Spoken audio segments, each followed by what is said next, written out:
مزاج اگر نرم ہو بڑے بڑے مسئلے چٹکیوں میں حل ہو جاتے ہیں، اور اگر ہم مزاج کے سخت ہو جائیں بات بات مسئلہ بنے گی، چھوٹا چھوٹا مسئلہ بھی بڑے بڑے مسئلوں میں تبدیل ہو جائے گا۔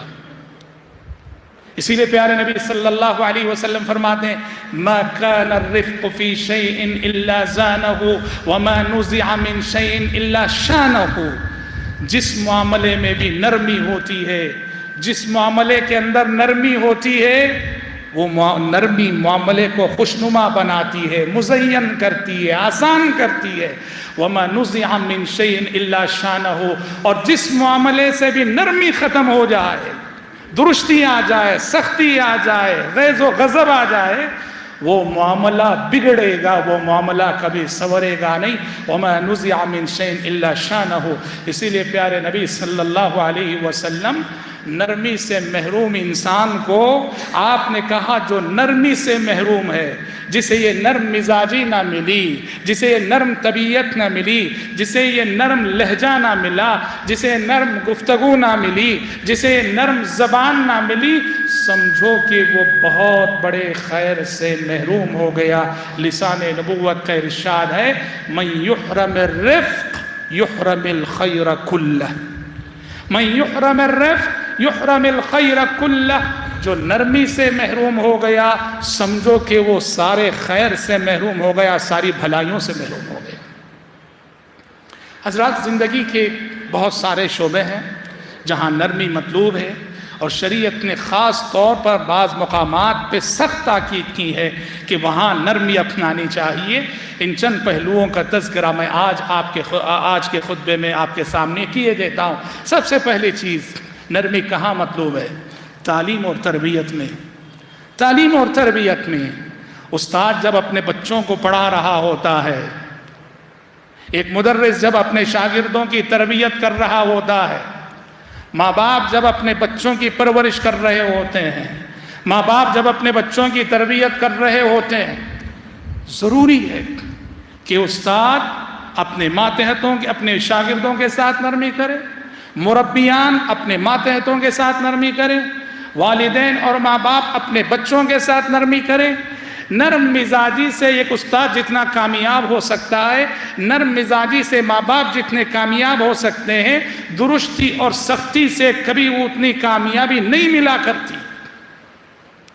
ہم بار بار سنتے ہیں سیرت کے واقعات، لیکن ان واقعات میں واقعی ہمیں رک کے غور کرنا چاہیے اور اپنے اخلاق و کردار کا موازنہ کرنا چاہیے۔ ہم کہاں کھڑے ہیں اور پیارے نبی کا اسوہ کیا کہتا ہے؟ مسجد نبوی ہے، مسجد نبوی، پیارے نبی موجود ہیں، صحابہ کا جمع غفیر موجود ہے، اور ایسی حالت میں ایک بدو آتا ہے، دیہاتی آتا ہے، سب کے سامنے کھڑے ہو کر مسجد نبوی میں پیشاب کرتا ہے۔ غلطی کتنی بڑی ہے، کتنی بڑی غلطی کر رہا ہے یہ شخص، لیکن رحمت للعالمین صلی اللہ علیہ وسلم کو دیکھیے، خاموش ہیں۔ دیکھ لیے آپ، خاموش ہیں۔ صحابہ کرام رضوان اللہ علیہم اجمعین فوراً لب کے اس کی طرف دوڑے، اس کی طرف غصہ کرتے ہوئے، ڈانٹتے ہوئے۔ پیارے نبی نے اس پیشاب کرنے والے پر تو پہلے سکوت اختیار کیا، جو صحابہ اس کو روک رہے تھے ان صحابہ کو روکا، کہا لا تظلموا، کہا کہ اسے فارغ ہو جانے دو، فارغ ہو جانے دو، روکو مت۔ روکنا کب فائدہ ہوتا؟ شروع کرنے سے پہلے روکے ہوتے تو فائدہ ہوتا۔ اب تو پیشاب کرنا شروع کر چکا ہے، جگہ گندی ہو چکی، اب اگر اسے کچھ چھیڑو گے وہ پیشاب کرتے ہوئے بھاگے گا، پوری مسجد گندی ہوگی، فارغ ہو جانے دو۔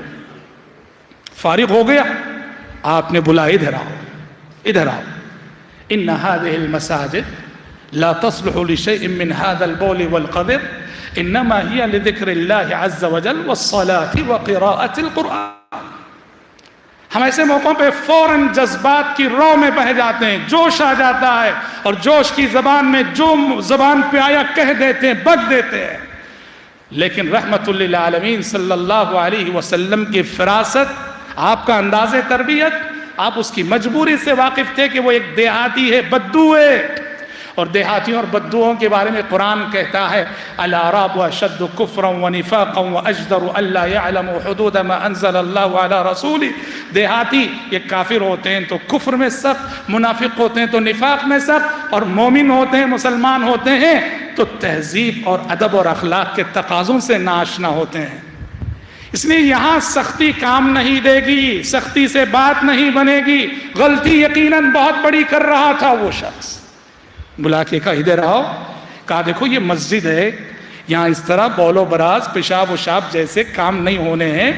مسجد، یہاں اللہ کا ذکر ہونا چاہیے، یہاں نماز پڑھنی چاہیے، یہ قرآن پڑھنے کے لیے یہ جگہ. بس نہ غصہ کیا، نہ ڈانٹا، نہ بیزارگی کا اظہار کیا. دیہاتی نے ایک طرف حضرات صحابہ کرام رضوان اللہ علیہم اجمعین کی سختی بھی دیکھی، اور ایک طرف رحمت للعالمین صلی اللہ علیہ وسلم کی نرمی بھی دیکھی. وہ آپ کی نرمی سے اتنا متاثر ہوا اور نماز پڑھا. نماز پڑھ کے اللہ سے دعا کرتے ہوئے کہنے لگا اللہم ارحمنی و محمد ولا ترحم معنا احدا.